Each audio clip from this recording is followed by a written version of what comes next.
अभियान के तहत कल कोविड रोधी वैक्सीन की 1 करोड़ से अधिक डोज दी गई। टीकाकरण अभियान आरंभ होने के बाद से एक दिन में टीकाकरण की ये सर्वाधिक संख्या है। केंद्रीय स्वास्थ्य मंत्रालय ने कहा कि देश में 62 करोड़ से अधिक लोगों का टीकाकरण हो चुका है। कोविड से बचाव के लिए अब तक 47 करोड़ लोगों को पहली डोज और 14 करोड़ से अधिक लोगों को दूसरी डोज दी जा चुकी है। इस वर्ष 21 जून से सभी के लिए कोविड रोधी टीका लगाने का नया चरण आरंभ हुआ था। टीकाकरण अभियान देश में लोगों की कोविड से सुरक्षा का एक महत्वपूर्ण माध्यम है और इसकी उच्च स्तर पर लगातार समीक्षा और निगरानी की जा रही है।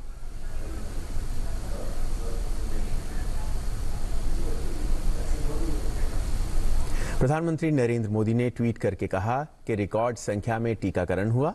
1 करोड़ को पार करना एक महत्वपूर्ण उपलब्धि है। टीका लगवाने वालों और टीकाकरण अभियान को सफल बनाने वालों को बधाई।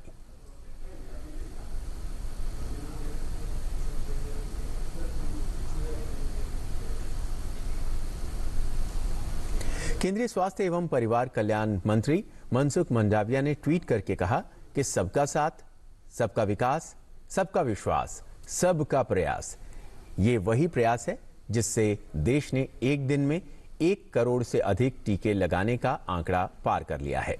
स्वास्थ्य कर्मियों का अथक परिश्रम और प्रधानमंत्री नरेंद्र मोदी जी का सबको मुफ्त वैक्सीन का दृढ़ संकल्प रंग ला रहा है।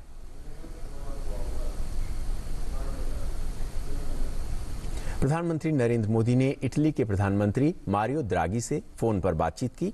दोनों नेताओं ने अफगानिस्तान की ताजा स्थिति और इससे विश्व और क्षेत्र पर पड़ने वाले प्रभावों को लेकर विचार विमर्श किया।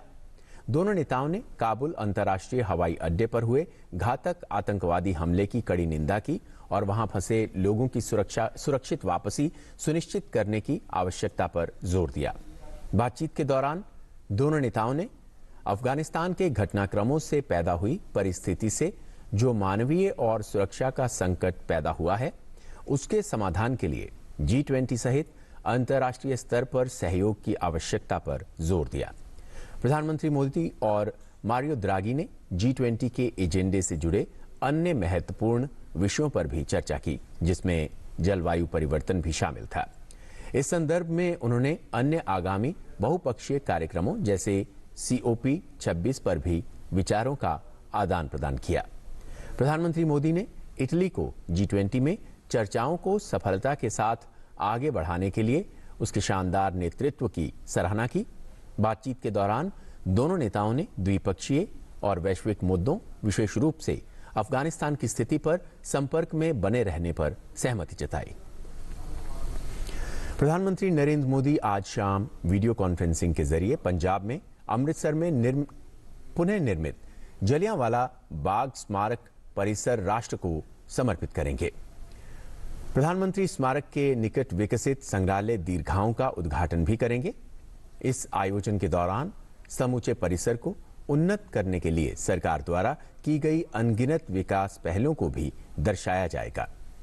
लंबे समय से बेकार पड़ी और कम उपयोग वाली इमारतों का दोबारा अनुकूल इस्तेमाल सुनिश्चित करते हुए 4 संग्रहालय दीर्घाएं निर्मित की गई हैं।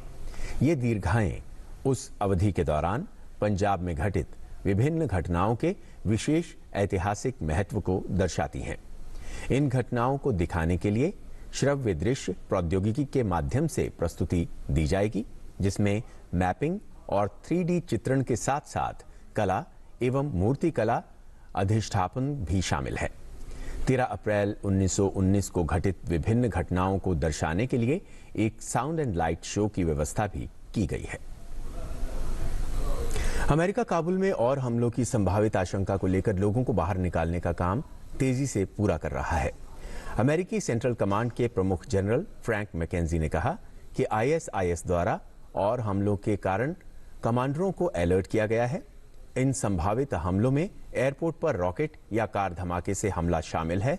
साथ ही उन्होंने कहा, और हमलों की संभावना के बीच अमेरिका लोगों की सुरक्षित निकासी पर बल देगा। इसी बीच लोगों की सुरक्षित निकासी के लिए उड़ानों की संख्या को बढ़ा दिया गया है।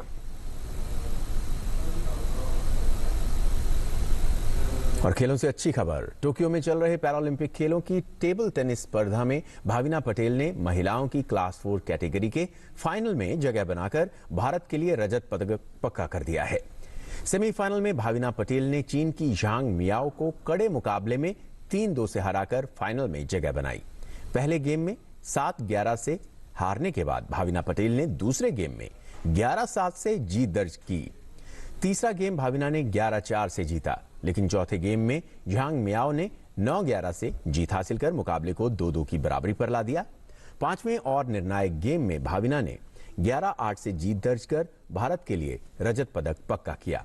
अब फाइनल में भाविना पटेल का मुकाबला चीन की झाओ जिंग के साथ होगा। और काबुल